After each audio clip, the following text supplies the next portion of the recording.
L'histoire de la cité, ce sont aussi les Gnawa, ces descendants d'esclaves africains, qu'Essaouira célèbre chaque été au cours d'un festival international de musique. Traditionnelle, cette musique a pourtant poursuivi son évolution, notamment sous l'influence du mouvement hippie, accueilli ici dans les années 70, en présence de Jimi Hendrix, dont on reconnaît les influences dans la musique du groupe Kif Samba.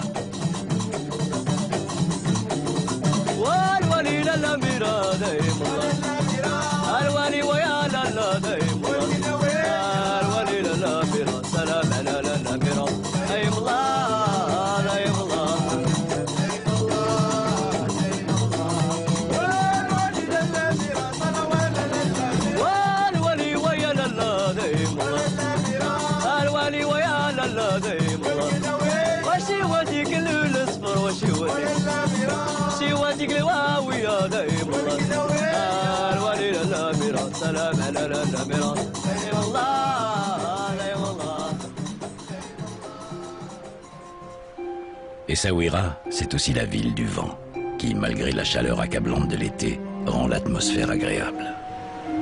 Il ravit les nombreux amateurs de kite et de windsurf qui se pressent sur les côtes, mais il permet également de participer à l'effort national en faveur des énergies renouvelables, avec l'un des parcs éoliens qui commencent à se multiplier dans le royaume.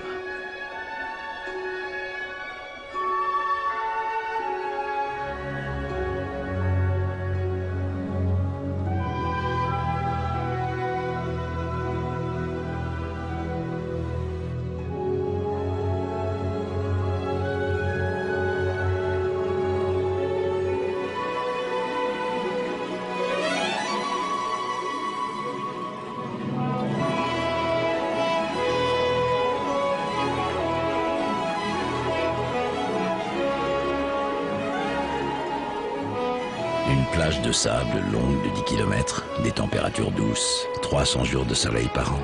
Agadir a su transformer ses qualités naturelles en force économique pour devenir la plus grande station balnéaire du pays. La ville s'est dotée d'immenses complexes hôteliers de toutes catégories. Au total, elle dispose d'un parc de 23 000 lits et accueille chaque année près de 700 000 touristes.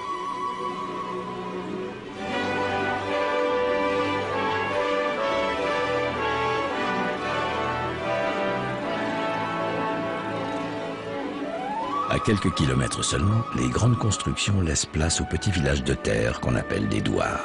Et la richesse du tourisme est relayée par la culture très spéciale de l'argan.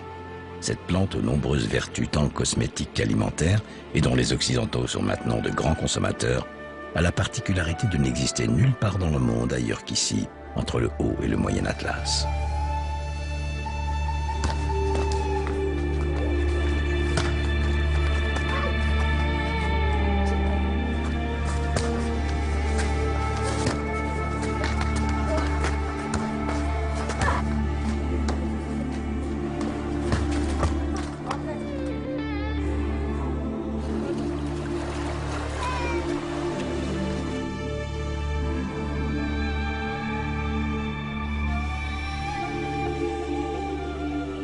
Ce véritable or vert est exploité par des coopératives de femmes qui se sont constituées depuis une quinzaine d'années et contrôlent l'ensemble de cette filière avec un réel succès, tout en gagnant leur indépendance économique.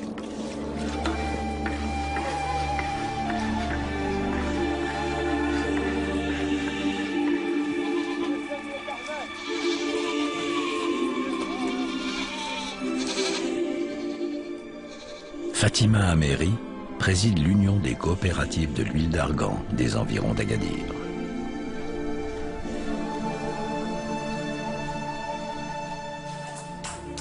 Ils livrent toute la production directement à ECF1, c'est l'Union des coopératives bien sûr, et là ils assurent la commercialisation de leurs produits sans que la femme part au souk bien sûr.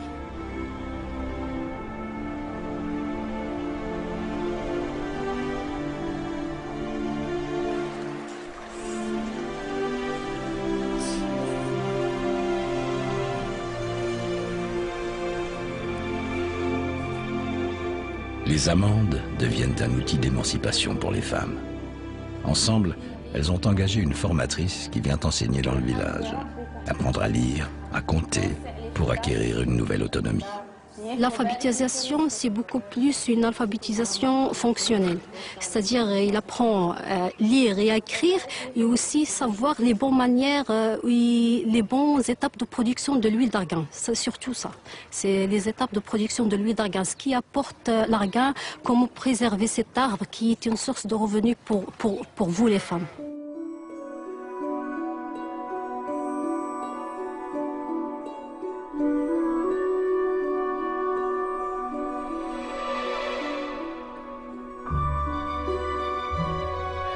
Du moment que la femme savent lire et écrire, ils peuvent se déplacer. Par exemple, ils savent le numéro de bus, même pour y aller à un autre douar, une autre ville. Parce qu'avant, ils ne peuvent pas se déplacer. Il y a toujours un homme qui part avec la femme pour une direction, pour y aller à la ville. Alors maintenant, ils peuvent y aller toutes seules. Khadija Ouiskiran est l'une des femmes qui travaillent à la coopérative. Pour faire l'huile d'argan, après avoir récolté les fruits, on trie d'abord les noix, puis on les laisse sécher. Une fois que tout est sec, on enlève la graine pour pouvoir la travailler.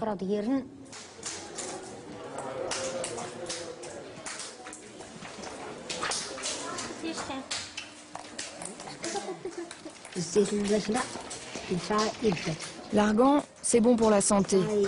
C'est bon pour les personnes qui ont des problèmes de poids, mais c'est également idéal pour bien hydrater la peau. L'argan est aussi couramment utilisé pour conserver la beauté des cheveux.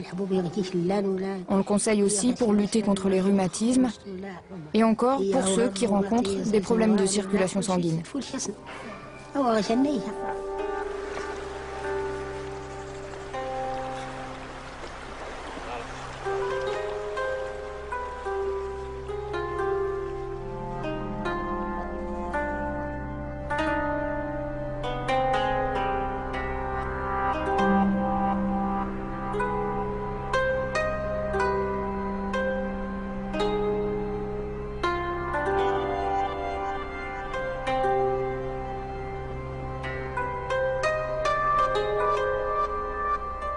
La légende rapporte que vers 1070, un nomade planta sa tente dans le désert et mangea tant de dattes qu'il finit par faire surgir une palmeraie.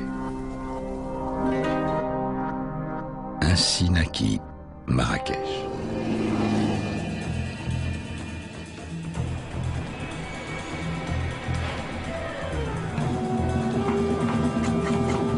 Marrakech jouit d'un prestige particulier, celui d'avoir donné son nom au royaume.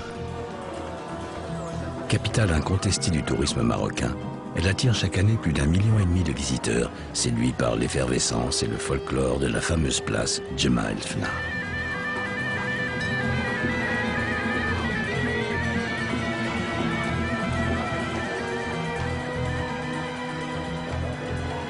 L'accueil marrakchi continue à se développer et également en direction d'un public haut de gamme, animé de nouvelles exigences de qualité.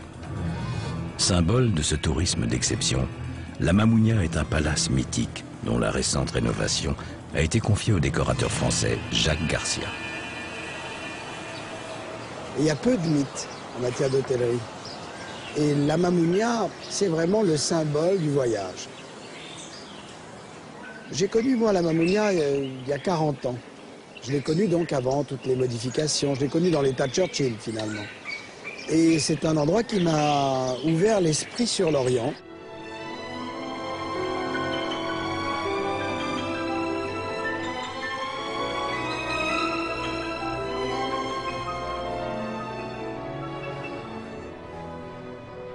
Les mythes ont une chose extraordinaire, c'est qu'on, même si on n'a pas vu la chose, on en parle.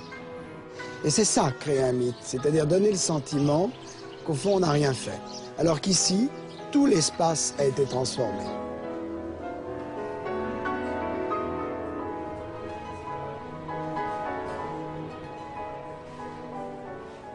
L'hôtel, avec les modifications tardives, avait été tourné sur l'intérieur et n'était plus tourné sur son jardin.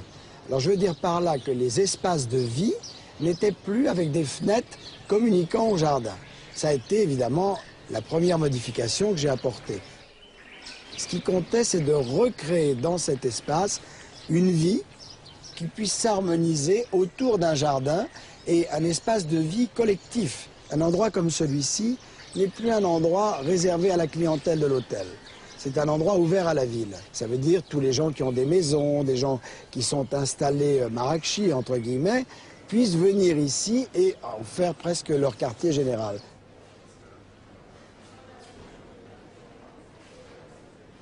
Quand Churchill dit « je suis dans un des plus beaux endroits du monde », c'est un homme qui sait ce que c'est que les plus beaux endroits du monde. Il est né dans un des plus... Il est né à Blenheim, qui est quand même un des plus beaux châteaux dans le monde. Et cet homme dit, ben voilà, là, oh, ça y est. Alors, expliquer pourquoi on ressent ça, il faudrait une heure. C'est pas... venez à Marrakech, venez maintenant à la Mamounia, et vous y retrouverez tout ce que Churchill a voulu vous expliquer.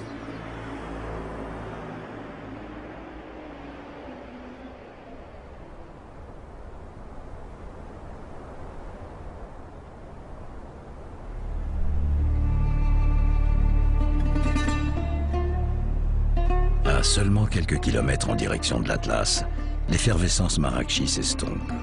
Le décor change pour laisser place à de vastes étendues silencieuses dans une palette de couleurs allant du vert des arganiers à l'ocre des petits villages de terre qui se fondent dans le paysage.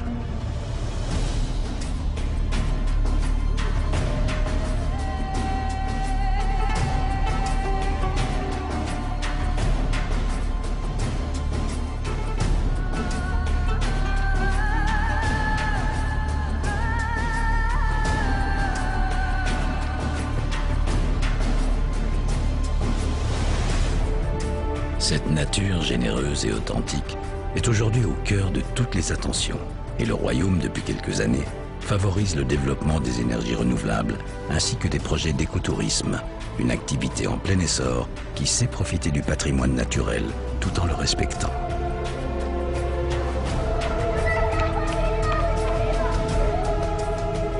Jean-Martin Herbeck a fondé en 2001 le domaine Terre d'Amanar, une réserve naturelle d'énergie dans laquelle l'hébergement, le mode de vie et les activités se font sur un mode responsable. Où est le bon sens dans toutes les choses? Le bon sens, c'est la construction en terre. On n'a pas de climatisation quand on est au Maroc, il fait chaud, etc. Il n'y a pas besoin. Quand vous avez des murs de 45 cm et que les choses sont faites avec une bonne circulation d'air, il n'y a pas besoin. Donc c'est pas la peine de rentrer dans des techniques très évoluées, c'est dans la simplicité du savoir-faire des anciens. Exemple de technique éprouvée par le temps, ce système d'irrigation ancestrale consistant à enterrer près des plantations des pots de terre non vernis remplis d'eau. L'eau se diffuse lentement dans le sol sans déperdition et la plante apprend à ne consommer que ce dont elle a besoin. Aujourd'hui, avant de se préoccuper des panneaux solaires ou de lampes qui consomment basse consommation, c'est bien. Mais d'abord, il faut donner les moyens de vivre décemment aux gens qui sont tout autour. Et aujourd'hui, je pense que c'est un de nos éléments de fierté, c'est qu'aujourd'hui, le projet Terre d'Amanar, il fonctionne grâce pour et avec les gens de la région. Nos légumes viennent du coin, les articles d'artisanat viennent d'ici, donc on a une vraie implication dans le village. Et ça va plus loin que ça. C'est qu'aujourd'hui, quand on a des problématiques avec des questions administratives et tout ça, c'est même plus moi qui y vais. C'est mes équipes qui vont discuter avec les gens. Parce qu'aujourd'hui, ce qu'on représente, nous, ici, c'est leur présent, c'est leur devenir, c'est leur futur. Et ça, c'est vachement important parce que le projet est devenu leur histoire.